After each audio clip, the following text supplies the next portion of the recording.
tunay na diwa ng Pasko. Pasko'y darating, malapit nang sumapit.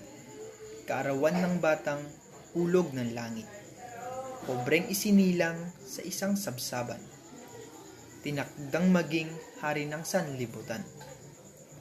Nagdiwang ang buong lupa at ang langit. Anghel sa kalangitay nagsigpag-awit. Pagkat isinilang sanggol na dakila na siyang tutubos sa ating pagkakasala. Isinilang si Jesus hindi sa magarbo o sa mamahalin na bahay na bato.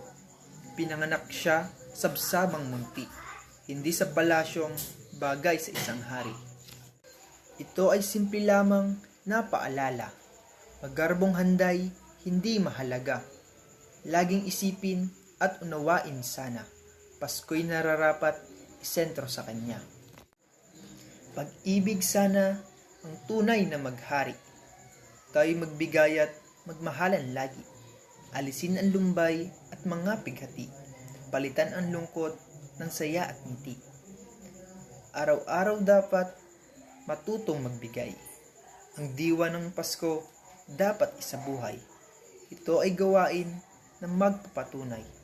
Pag-ibig ang pinakamagandang ialay. Kaya ngayong Pasko, higit pa sa lahat ng mga regalo't biyayang natanggap, ang magbigay ligaya sa ating kapwa. Sa araw ng Pasko, tunay kang dakila. Advance Merry Christmas and Happy New Year, sir. I love you. Peace.